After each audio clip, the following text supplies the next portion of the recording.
The snow came early to Patterson, New Jersey, in October of 1972. It dusted the cracked sidewalks and rusted fire escapes, settling on the shoulders of police officers who would soon be searching for a boy who'd vanished into the autumn air like static on a dying frequency.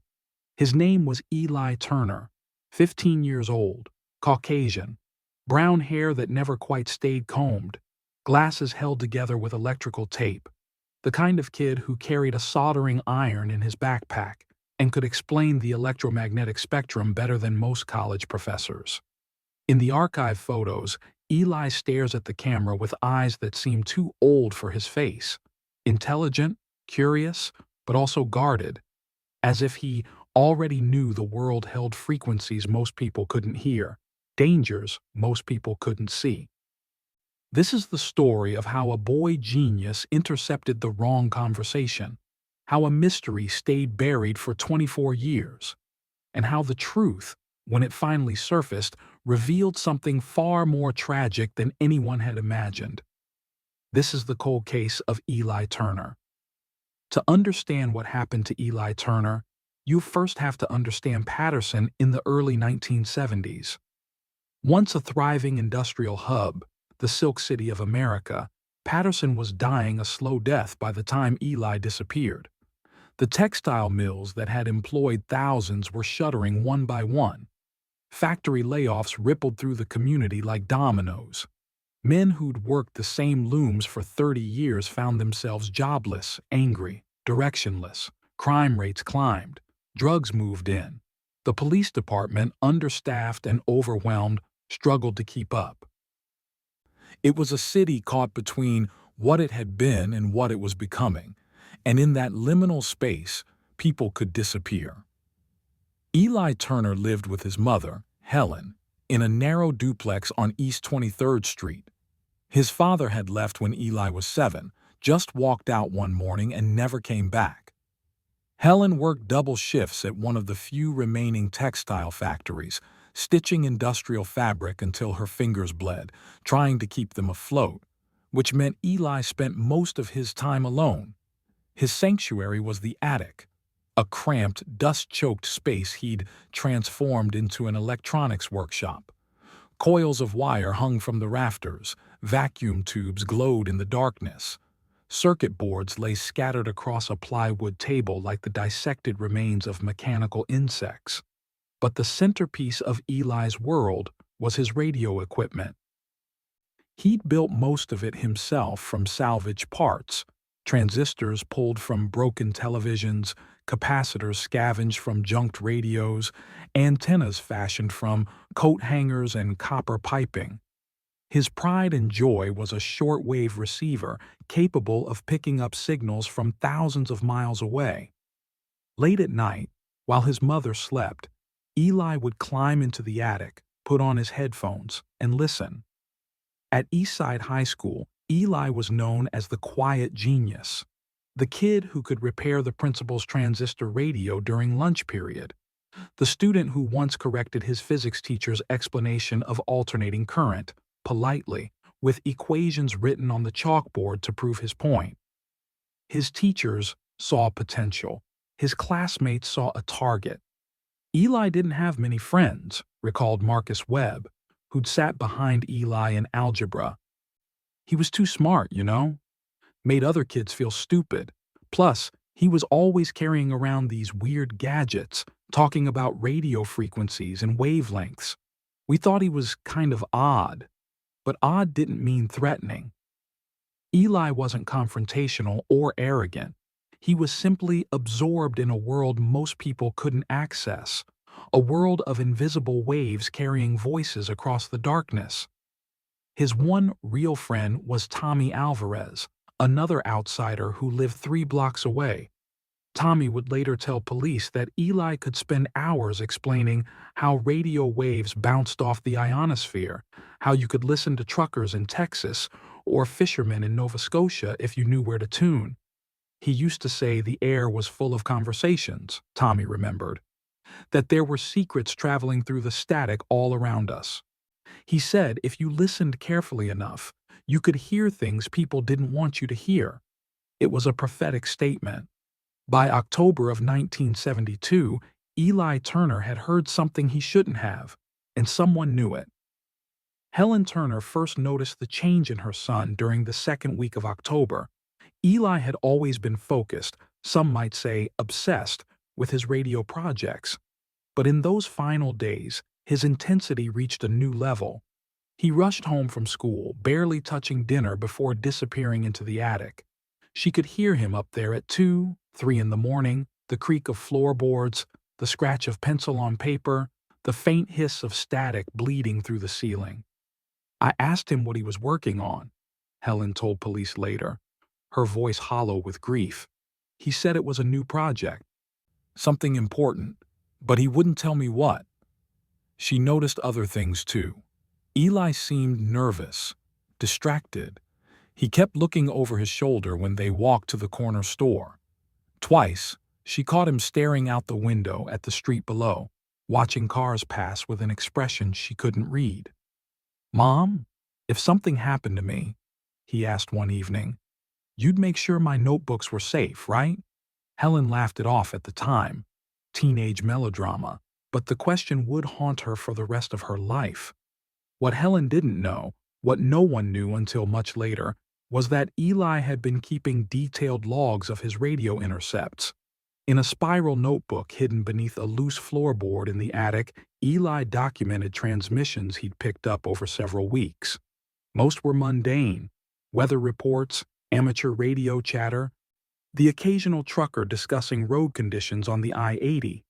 But starting on September 28th, the logs took a darker turn. September 28th, 11:47 p.m. Unknown.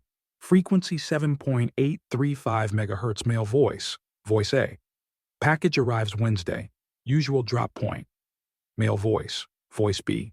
Same price. Voice A. Price goes up. More risk now. Static. Transmission ends. October 3rd, 1:23 a.m. Same frequency. Voice A. Someone's been asking questions. We need to move the timeline. Voice B. Who? Voice A. Doesn't matter. Just handle it.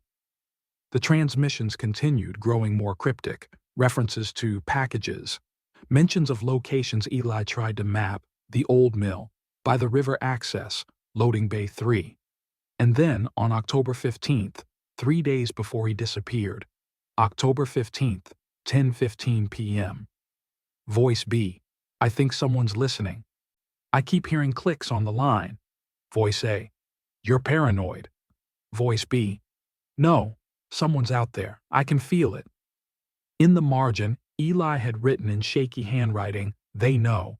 On October 16, 2 days before Eli vanished, something unusual happened at Eastside High. Carl Morrison, a custodian who had worked at the school for 15 years, was cleaning the hallway near the east entrance when he noticed Eli talking to a man he'd never seen before. "It stuck with me because it looked wrong," Morrison told investigators years later. The guy was too old to be a student, too dressed up to be a parent just dropping by. He had on this tan overcoat, expensive looking, and he was standing real close to Eli, talking low. The kid looked scared. Morrison approached to make sure everything was okay. The man in the tan coat straightened up, smiled politely, and walked away without a word. Eli claimed it was nobody, but Morrison noticed the boy's hands were shaking. "Did he threaten you?" Morrison asked. "No," Eli said, but his eyes said otherwise. Morrison filed a mental note but didn't report it. In 1972, a well-dressed man talking to a student didn't automatically raise red flags. It should have. The man in the tan overcoat was never identified. No one else saw him. No security cameras existed to capture his image. Years later, a police sketch would be commissioned based on Morrison's fading memory, but by then the trail was ice cold. On October 17th, the day before he disappeared, Eli pulled Tommy Alvarez aside after school. They stood by the bike racks, and Tommy remembers how Eli kept glancing around as if checking for eavesdroppers. "I need to tell you something," Eli said. "If anything happens to me, Dude, what are you talking about? Tommy laughed. You sound paranoid. I'm serious. Eli's voice dropped to a whisper. I've been picking up these transmissions. I think they're criminals, smugglers or something. And Tommy, I think they know I'm listening. Tommy didn't know what to say. It sounded like something out of a spy novel. Why don't you go to the police? With what? Some voices on a shortwave radio? They'll think I'm crazy. Eli pulled out a small key from his pocket. This opens a lockbox under my bed. If something happens, give it to my mom. Tell her to give it to the police. The notebooks explain everything. Eli, you're freaking me out. Just promise me. Tommy promised, but he didn't think anything would actually happen. The next day, Eli Turner walked out of school at 3:05 p.m. carrying a small metal case and was never seen alive again. The autumn afternoon was unseasonably cold. Students poured out of Eastside High in clusters, eager to start their weekends. Teachers remember Eli leaving through the east entrance at approximately 3:05 p.m. He was alone. He carried his usual canvas backpack, but also something unusual, a rectangular metal case, about the size of a small toolbox, with a handle on top. Several students noticed it because Eli seemed protective of it, clutching it close to his body. He looked like he was in a hurry, remembered Sarah Chen, who'd been in his chemistry class. Usually, Eli kind of drifted along in his own world, but that day he was walking fast, with purpose. I remember thinking it was weird. 3 witnesses placed Eli along his route home. 3:12 p.m. Mrs. Eleanor Kowalski, a retired school nurse, saw Eli walking south on Main Street. He passed right by my stoop. I waved at him. Sweet boy, always polite, but he didn't seem to see me. He was staring straight ahead. 3:25 p.m. A patrol officer, Frank DeLuca, spotted Eli near the intersection of Main and River Street. I was sitting in my cruiser, doing paperwork. Kid walked past. Didn't think anything of it at the time. 3:35 p.m. The last confirmed sighting. A factory worker named James Rodriguez was leaving the Diamond Textile Mill when he saw Eli approaching the old abandoned mill 2 blocks east. The kid was heading right toward it. That building had been shut down for years. Nothing in there but rats and rusty machinery. I thought it was strange, but I had my own problems. Wish I'd stopped him. After 3:35 p.m., Eli Turner vanished. Helen Turner expected Eli home by 4:30 p.m. When 6 o'clock came and went with no sign of him, worry set in. When 8 o'clock arrived, worry became panic. She called Tommy Alvarez's house. No, Tommy hadn't seen Eli since school. She called the school. No answer. Everyone had gone home. She walked the neighborhood in the darkness, calling Eli's name, checking the attic workshop in case he'd somehow slipped past her. Nothing. At 10:47 p.m., Helen Turner called the Patterson Police Department to report her son missing. The response was tepid. 15-year-old boy missing a few hours? He probably met up with friends, the desk sergeant told her. Boys that age run off all the time. He'll show up. Not my son, Helen insisted. Something's wrong. A patrol was dispatched to do a cursory search of the neighborhood. They found nothing. An official missing person report was filed, but without evidence of foul play, the case was assigned low priority. It was a decision that would cost precious time. On October 20th, 2 days after Eli disappeared, a jogger discovered the metal case on the bank of the Passaic River, half submerged in mud. Inside were radio components, transistors, a partially assembled circuit board, coils of copper wire, and a small vacuum tube still in its packaging. Also inside, water-damaged pages torn from a technical manual, with Eli's handwriting in the margins. But no Eli, no signs of struggle, no blood. The case was logged as evidence, but without a body or a crime scene, investigators had little to work with. The prevailing theory quickly became that Eli had run away, maybe thrown his project in the river out of frustration, and would turn up in a few days. He never did. Detective Raymond Cross drew the short straw on the Eli Turner case. A 20-year veteran of the Patterson PD, Cross had seen his share of missing persons cases, and in his experience, teenage boys who vanished usually fell into one of three categories: runaways fleeing bad home situations, suicide victims, or kids who'd gotten mixed up with drugs and crime. Eli didn't fit any of those profiles. The mother checked out, Cross wrote in his initial report. No signs of abuse. Home environment stable. Kid was a straight-A student, no disciplinary issues, no known drug use. Doesn't make sense as a runaway. Cross interviewed teachers, classmates, neighbors. Everyone painted the same picture. Eli was quiet, brilliant, harmless. Not the type to vanish without explanation, but in a city dealing with rising crime, limited resources, and dozens of active investigations, a missing teen with no apparent risk factors didn't command much attention. Tommy Alvarez came forward on October 23rd, 5 days after Eli disappeared. He'd been wrestling with what to tell the police, scared of breaking his promise to Eli, but also terrified that his friend was in danger. He told Detective Cross everything: the strange transmissions, Eli's paranoia, the conversation by the bike racks, the key to the lockbox.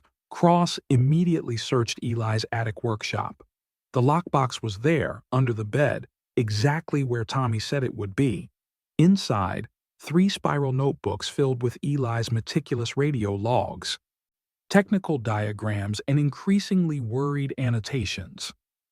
They're using a rotating frequency pattern. Smart.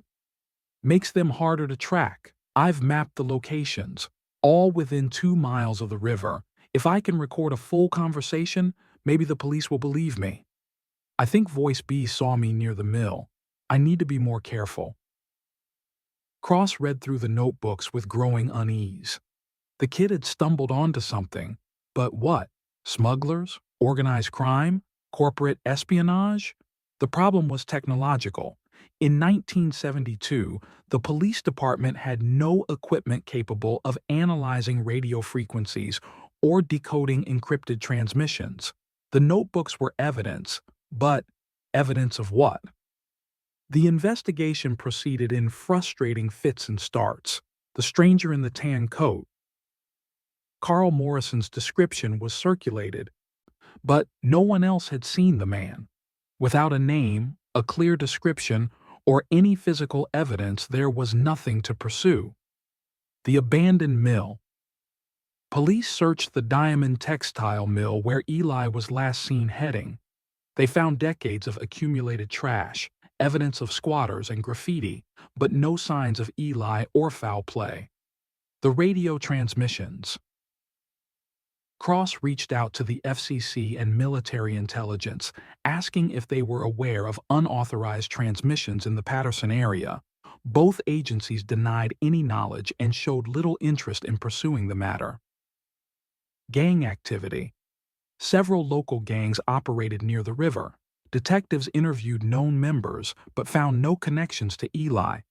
Most gang members had never heard of him. By December 1972, the case had stalled completely. Without hard evidence, theories proliferated. The runaway theory. Despite Helen's protests, some investigators remained convinced Eli had simply run away. Maybe the stress of poverty, his father's abandonment, and social isolation had finally overwhelmed him. The accident theory. Perhaps Eli had been near the river, slipped, and drowned. His body could have been carried downstream, trapped beneath debris. Divers searched but found nothing. The drifter theory. Patterson had its share of transients. Maybe Eli had encountered a dangerous stranger. Without witnesses or evidence, this theory went nowhere.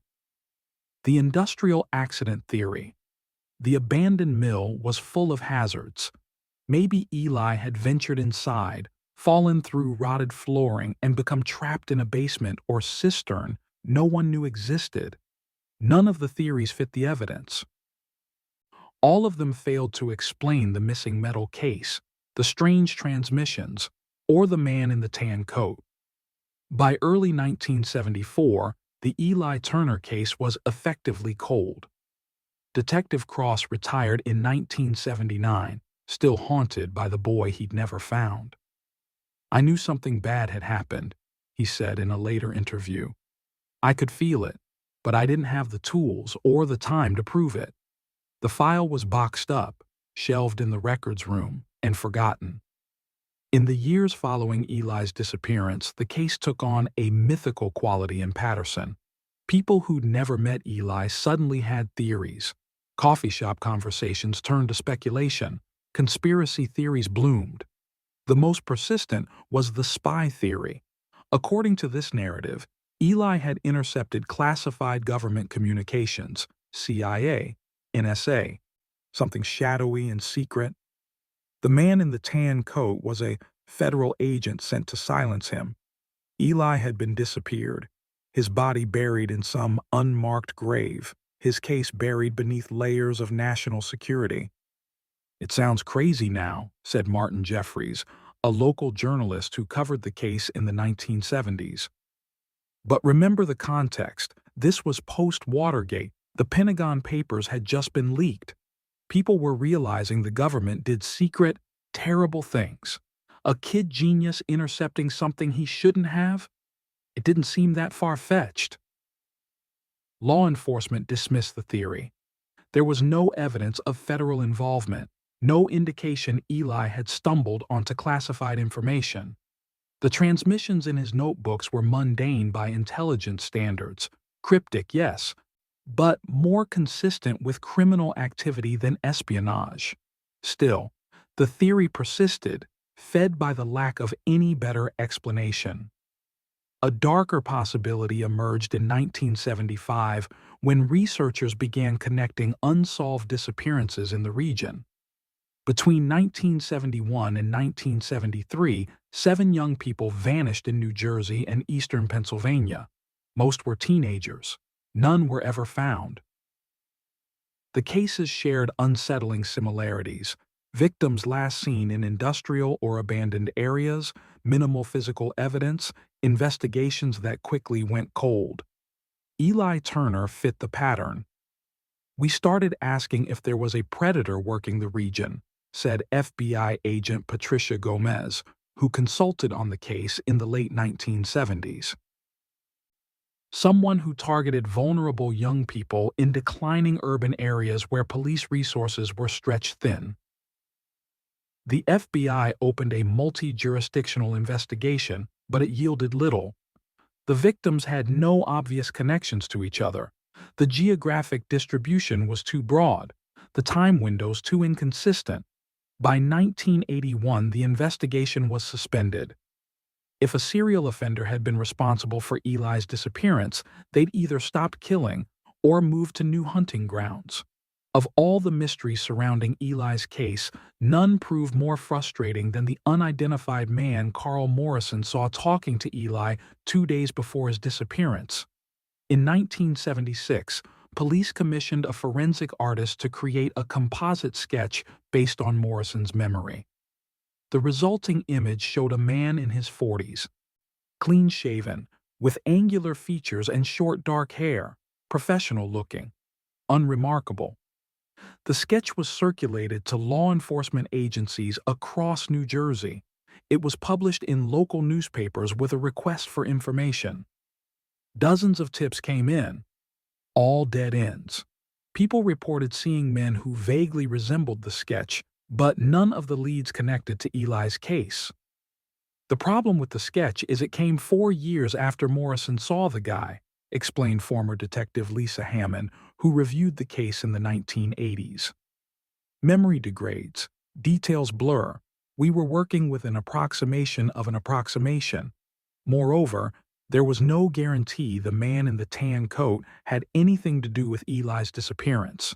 He could have been a parent, a teacher from another school, a salesman passing through." The timing was suspicious, but suspicion isn't evidence. Over time, the man became more myth than suspect, a shadow figure who existed at the edges of the story, neither fully present nor completely imaginary. The custodian's guilt.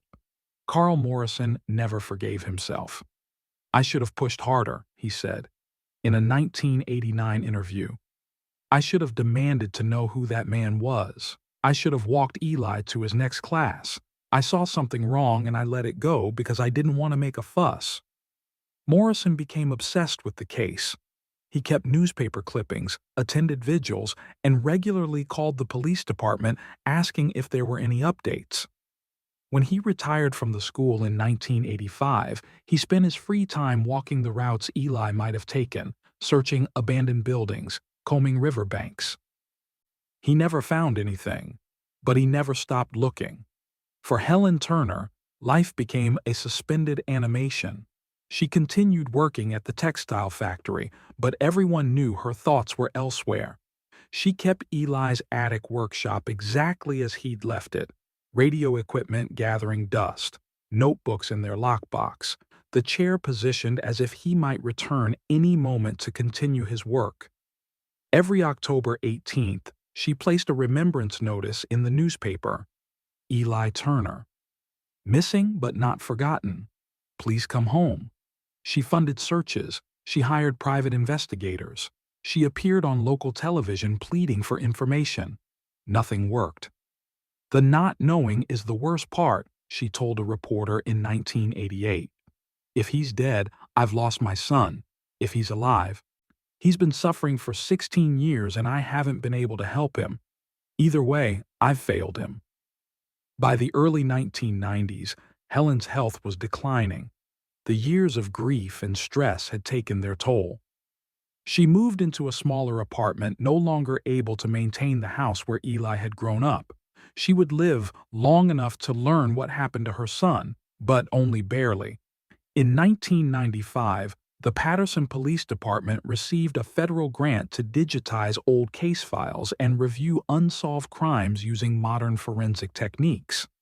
Detective Lieutenant Marcus Webb, yes, the same Marcus Webb who'd sat behind Eli in algebra class, was assigned to lead the cold case unit. "I'd thought about Eli over the years," Webb said. "We weren't close, but I remembered him. When his file came across my desk, it felt personal. Like, maybe I could finally do something." Webb assembled a small team and began working through decades of cold cases. The Eli Turner file stood out for several reasons: the unusual circumstances, the radio logs that had never been properly analyzed, and the persistent sense among previous investigators that they'd missed something. The technological landscape had changed dramatically since 1972. What had been impossible then was now routine. Webb's team scanned Eli's radio notebooks into a computer and ran pattern analysis software. Within hours, they identified something Detective Cross had missed. The transmissions Eli logged weren't random. They followed a systematic frequency-hopping pattern, a technique used to avoid detection. More significantly, several of the cryptic phrases in the logs, "Loading Bay 3, Wednesday drop," could be correlated with dates and locations.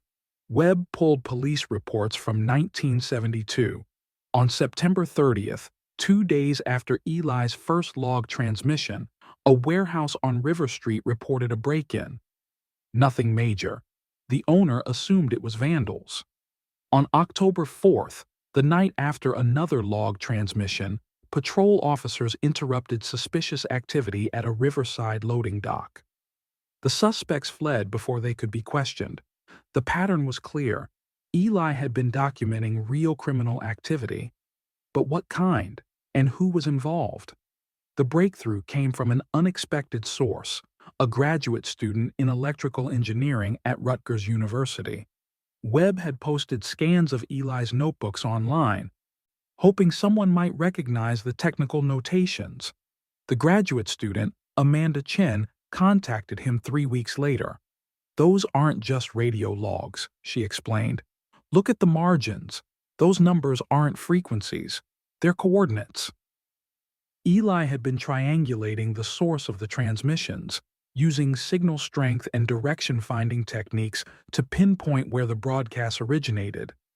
When Webb plotted the coordinates on a map, they formed a cluster around a single location, the abandoned diamond textile mill, specifically an area near the loading docks on the eastern side of the building, the same mill where Eli had last been seen walking.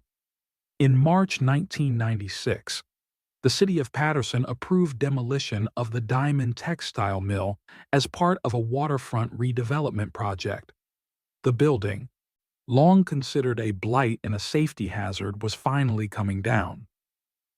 Construction crews moved in with excavators and bulldozers. On March 12th, while clearing rubble from the foundation, a backhoe operator named Luis Ortiz uncovered something that made him immediately stop work. Bones. Human bones. The site was secured. Forensic anthropologists from the state police were called in. Over the next 3 days, they carefully excavated a shallow grave that had been hidden beneath a concrete slab in a sub-basement storage room. The remains were incomplete. Animals and decay had taken their toll over 2 decades, but there was enough for analysis. Dental records confirmed what everyone had begun to suspect. The body was Eli Turner. The discovery of Eli's remains prompted a more thorough search of the mill's grounds. On March 18th, investigators found something else hidden in an old drainage lot behind the building. A 1968 Ford Econoline van covered with tarps and debris, effectively concealed for 24 years. The van's registration traced back to a small trucking company that had gone out of business in 1974. It had been reported stolen in September 1972, 1 month before Eli disappeared. Inside the van, despite 2 decades of exposure, forensic technicians found preserved evidence, blood traces on the floor of the cargo area, fibers consistent with Eli's clothing, and, most damning, fingerprints on the door handles and steering wheel. Some of the fingerprints matched Eli, but others belonged to someone else. Those prints were run through every database available. In 1996, fingerprint technology had advanced significantly, and what would have been impossible in 1972 was now achievable. One set of prints matched a man in the system, Raymond Holt, age 63, currently residing in a hospice facility in Newark. Raymond Holt's life was a study in mediocrity, shading into criminality. Born in 1933, he'd worked a series of blue-collar jobs: warehouse security, night watchman, inventory clerk. He'd been arrested twice, once for assault in 1968, once for receiving stolen property in 1970, but never served significant time. In 1972, Holt worked as a security guard for Diamond Textiles, the company that owned the abandoned mill. According to employment records, Holt had been assigned to night shifts monitoring the company's active facilities. But the abandoned mill technically fell under his patrol jurisdiction, even though it was rarely checked. Webb obtained a warrant and visited Holt in the hospice. The man was dying. Liver cancer, stage 4, weeks to live at most. He looked like a ghost. Yellowed skin stretched over bones, breathing through an oxygen mask. "Mr. Holt, we need to talk about Eli Turner," Webb said. Holt closed his eyes. When he opened them again, they were wet. "I've been waiting," he whispered. "I knew you'd come eventually." Raymond Holt's confession was recorded on March 20th, 1996, in the presence of Detective Marcus Webb, Assistant District Attorney Jennifer Powell, and Holt's court-appointed attorney. Holt waived his Miranda rights. At this point, with death measured in days, prosecution was irrelevant. What Holt wanted was absolution, or at least acknowledgement. He wanted someone to know the truth. "I never meant for it to happen the way it did," Holt began, his voice barely audible above the wheeze of his oxygen machine. "You have to understand that." Webb waited. After 24 years, he could wait a few more minutes. According to Holt's statement, in 1972, he'd become involved with a small-time weapon smuggling operation. Two men. Holt never learned their real names, knew them only as Frank and Eddie, were moving illegal firearms through Patterson, using abandoned industrial buildings as temporary storage before transport to buyers in Philadelphia and New York. They needed someone who could access buildings without suspicion, Holt explained. I had keys. I had patrol routes. I made sure no one bothered them while they did their work. The payment was modest, a few $100s per job, but for Holt, struggling with debt and a drinking problem, it was enough. The operation relied on careful communication. Frank and Eddie used shortwave radio to coordinate, believing it was safer than phone calls that could be traced or tapped. They'd chosen specific frequencies, used coded language, and changed patterns regularly. We thought we were smart, Holt said bitterly. We thought no one was listening. On October 15, 1972, Frank contacted Holt in a panic. Someone had been near the mill during a delivery, someone with equipment, someone who'd been watching. Eddie saw him, Holt said. A kid, teenager, had some kind of radio gear like he was recording or taking notes. Eddie chased him, but the kid ran. They didn't know who he was, but they knew he was a problem. If the kid went to the police, if he'd recorded their transmissions, the whole operation could collapse. Frank had an idea. Find the kid, find out what he knew, and handle it. Frank was the dangerous one, Holt said. Eddie was just greedy, but Frank had done time for manslaughter. He wasn't someone you said no to. They began searching. On October 16th, Frank spotted a teenager at East Side High who matched Eddie's description, carrying radio components, nervous when approached. Frank talked to him, casual-like, trying to gauge what he knew. That teenager was Eli Turner. Frank said the kid played it cool, pretended everything was fine, but Frank could tell he was scared. Frank followed him home, got his name from a neighbor, started asking around. They discovered Eli was a radio hobbyist, a loner, someone whose disappearance might not cause immediate alarm. Frank made the decision. They'd grab him, find out what he'd recorded, and make sure he couldn't talk. On October 18th, Holt was ordered to intercept Eli after school. I didn't want to do it, Holt insisted, though whether that was true or convenient revisionism was impossible to know. But Frank said if I didn't help, I'd go down with them. I was scared. Holt waited in the stolen van near the path to the mill, knowing Eli would likely pass that way based on surveillance from the previous days. When Eli appeared, walking alone, Holt called out to him, pretending to be a school security guard who needed help. I told him there'd been reports of vandals in the old mill. Asked if he'd seen anything suspicious.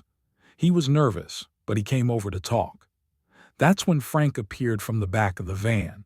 He grabbed Eli, pulled him inside, and drove to the mill's basement storage area where they had access and privacy. In the concrete room beneath the mill, Frank searched Eli's backpack and found the metal case with the radio components. He demanded to know what Eli had heard, what he'd recorded, whether he'd told anyone. The kid was terrified, Holt said. He admitted he'd been logging transmissions. He showed us the notebook. He had it in his jacket. Frank read through it, realized the kid had documented dates, times, frequencies, everything. Frank asked where the other notebooks were. Eli refused to say. Frank got angry, started threatening him.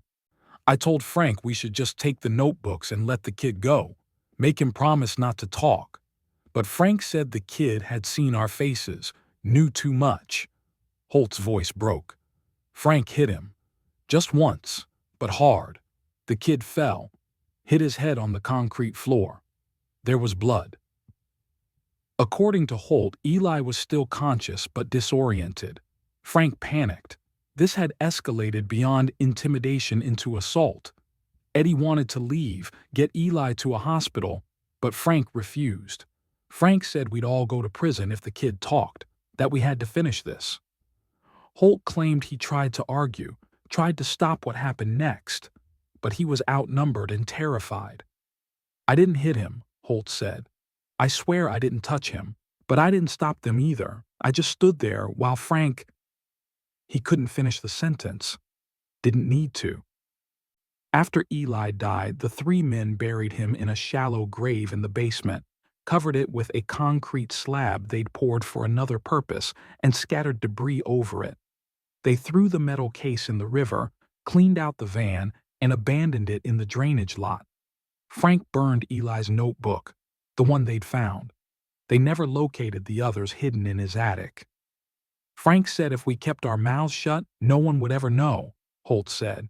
The kid was a loner. The cops would think he ran away. Eventually, people would forget. And for 24 years, that's exactly what happened. Frank and Eddie left Patterson within a month. Holt never saw them again. He quit the security job, moved to Newark, and tried to forget. But you don't forget something like that, Holt said. Every kid I saw who looked like him, every October, every time I heard a siren, I kept thinking they'd figure it out. Part of me wanted them to. As the confession concluded, Webb asked the question that had haunted him since reading the case file. Why did Eli go to the mill that day? If he knew you were dangerous, why walk into a trap? Holt considered this. I don't think he knew it was a trap. I think he was trying to get one more recording, solid proof he could take to the police. The kid was brave, braver than me. Holt died 2 weeks later on April 3, 1996. He was buried in an unmarked grave, unmourned. Frank and Eddie were never identified. Without Holt's cooperation in providing their real names, and he claimed not to know them, and without any physical evidence tying them to the crime beyond Holt's testimony, there was no way to pursue charges. The investigation remained technically open, but in practical terms, it was closed. The case had been solved, even if justice remained incomplete. The news of Eli Turner's murder sent shockwaves through Patterson. The case had been a ghost story, an urban legend whispered about but never resolved. Now it was horrifically real. I think people wanted to believe Eli had run away, started a new life somewhere, said Marcus Webb. Learning he'd been murdered, buried beneath that building for 24 years. It was devastating. Vigils were held. The mayor issued a statement praising the police work and condemning the violence. Reporters descended on Patterson, turning the story into a national news cycle for a brief moment before the next tragedy claimed attention. But for the people who'd known Eli, his former classmates, his teachers, the neighbors who remembered the quiet boy with the homemade radio, the resolution brought no peace, only confirmation of a long-held fear. I spent 24 years wondering if I could have helped him, Carl Morrison said. Now I know I should have. That's not easier to live with. Helen Turner was 68 years old when police arrived at her apartment to tell her they'd found her son's remains. She'd been waiting for this news for nearly a quarter century, but knowing and experiencing are different things. She didn't cry, Webb recalled. She just nodded like she'd always known. Then she asked if Eli suffered. I told her it was quick. I don't know if that was true, but it was what she needed to hear. Helen attended a small funeral service where Eli's remains were finally laid to rest in Cedar Lawn Cemetery. She placed his radio notebooks in the casket with him. He loved those things more than anything, she told the gathered mourners. It's only right he has them now. Helen Turner died 8 months later on December 7, 1996. The doctors said it was heart failure. Those who knew her said it was a broken heart finally giving out. She was buried beside her son. The Diamond Textile Mill was demolished on schedule. The waterfront development moved forward, luxury condominiums, a riverside park, a memorial plaza. In 1998, a small monument was installed near where Eli's body had been found. It reads, in memory of Eli Turner, 1957 to 1972. His curiosity illuminated dark places. His courage spoke truth. To silence his memory reminds us to listen. Students from Eastside High maintained the memorial, leaving flowers and, occasionally, small radios. Tommy Alvarez carried his own burden. He'd promised to protect Eli's secrets, to give the lockbox to Helen if something happened. He'd kept that promise, but days too late. "I think about it all the time," Tommy said in a 2005 interview. "What if I'd gone to the police immediately? What if I'd insisted on walking home with him that day? What if I'd taken his paranoia more seriously?" Webb tried to reassure him. "You were 15, you did what you could." "It wasn't enough," Tommy replied. He became a teacher, working with at-risk youth, trying in his own way to protect kids who might not have anyone else watching out for them. He never forgot Eli. Eli Turner's case became a teaching example in forensic science programs. His radio logs, now preserved in the New Jersey State Police Archives, demonstrated how technological evidence that seemed inscrutable in one era could become vital in another. If we'd had digital analysis tools in 1972, we might have solved this in weeks, Webb reflected. But we didn't. It took 24 years and a lucky break. Makes you wonder how many other cases are waiting for technology to catch up. The case also influenced how police handle reports of electronic surveillance or intercepts. Departments now take such reports more seriously, recognizing that criminals increasingly use sophisticated technology and that tech-savvy civilians might inadvertently stumble onto evidence. Perhaps Eli's most important legacy is the reminder of what it means to listen, truly listen, to what someone is trying to tell you. Eli tried to communicate his fears. He told his mother something was wrong. He confided in Tommy. He documented everything meticulously, hoping someone would understand. But the adults in authority dismissed him. The police initially treated his disappearance as routine. The systems that should have protected him failed. "We didn't take him seriously because he was a kid," Detective Cross said years later, his voice heavy with regret. "We thought we knew better. We were wrong." It's a lesson that resonates beyond this single case. How many voices go unheard because we decide they're not credible? How many warnings are ignored because the messenger doesn't have authority? Eli Turner was trying to speak. He was trying to expose something wrong. He paid for it with his life. Despite the confession and physical evidence, some questions remain unanswered. Who were Frank and Eddie? Did they continue their criminal activities? Are they still alive? Were there other victims? Was Eli the only person they killed, or merely the only one connected to their operations? What exactly were they smuggling, and for whom? Was it simply illegal firearms or something more? Did anyone else in the community know what was happening and stay silent? These questions will likely never be answered. Raymond Holt took most of the story to his grave. The passage of time has obscured the rest. Some mysteries remain mysteries forever. It would be easy to remember Eli Turner only as a victim, a cautionary tale about the dangers of curiosity, the risks of standing alone against darkness. But those who knew him reject that framing. "Eli wasn't a victim who gave up," said Amanda Chen, the graduate student who helped decode his notebooks. "He was a fighter who documented evidence, who tried to expose wrongdoing.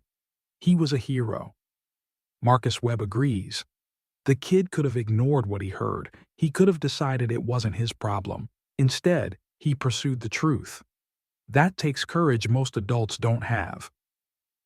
In the years since his death was confirmed, Eli has been honored in various ways. A scholarship fund was established in his name for students interested in electronics and engineering. Local amateur radio clubs hold an annual memorial transmission on October 18th. His story has been featured in true crime documentaries and podcasts, introducing new generations to his case. But Perhaps the best memorial is simply remembering who Eli was. A brilliant, lonely boy who loved listening to the invisible conversations floating through the air, who believed that truth mattered, who thought someone should care about the secrets hiding in the static. He was right, and his final transmission, recorded in notebooks, preserved across decades, finally decoded, was heard. On certain autumn evenings in Patterson, when the air turns cold and the light fades early, some people claim they can hear something strange near the site where the old diamond textile mill once stood. It's probably just the wind moving through the condominiums, or electrical interference from the power lines, or the collective imagination of a community that still remembers the boy who disappeared. But if you listen carefully, really carefully, maybe you'll hear what Eli heard, the faint crackle of voices in the distance, speaking in code, carrying secrets through the darkness, and maybe, just maybe, you'll remember that some people are listening, that someone cares about the truth hidden in the noise, that curiosity and courage, even when they lead to tragedy, matter more than silence and safety. Eli Turner was 15 years old when he died. He'd been missing for 24 years before his body was found. His murderer confessed but died unpunished. Justice, such as it was, came too late. But his story endures. His memory persists. And somewhere in the archives, his notebooks remain, a testament to a boy who listened when no one else would. This has been the cold case of Eli Turner, the boy who heard too much, the genius who couldn't be silenced, even by death. May he rest in the quiet he was never granted in life.